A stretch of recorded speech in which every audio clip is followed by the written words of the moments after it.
Samsung M12 Airtel volt setting.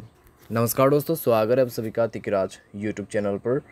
तो दोस्तों, आज के इस वीडियो पर मैं आपको बताऊंगा कि कैसे आप अपने डिवाइस में एयरटेल वोल्ट सेटिंग सेट कैसे कर सकते हैं। तो अगर दोस्तों आपको वोल्ट सेटिंग यहाँ पे सेट करना है तो इस वीडियो को अंत तक ज़रूर देखिएगा।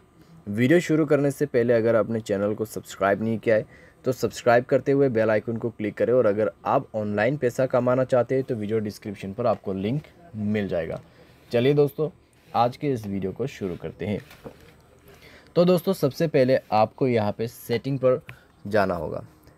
ठीक है, सेटिंग पर जाए। सेटिंग पर जाने के बाद आपको मिलेगा कनेक्शन ऑप्शन, तो कनेक्शन पे क्लिक करें। कनेक्शन पे जाने के बाद आपको मोबाइल नेटवर्क सेलेक्ट करना है।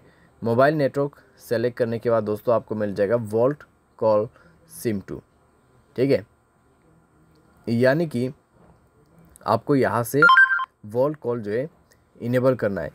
यहाँ पे दोस्तों वोल्ट कॉल सिम2 लिखा हुआ है क्योंकि मैंने एयरटेल सिम को जो है सिम2 पे सेट किया हुआ है। ठीक है, सिम2 पे मैंने इसको भरा हुआ है।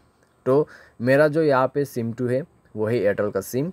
अभी इसका जो वोल्ट सेटिंग है वो आपको यहाँ पे दिखाई दे रहा होगा। Use LTE data network for calls whenever possible, VoLTE call सिम2। ठीक है, तो आपको ये सेटिंग इनेबल कर देना है। जैसे ही इनेबल होगा आपको ऊपर में वोल्ट 2 दिखाई देगा, यानी कि आपके सिम पे वोल्ट इनेबल हो चुका है।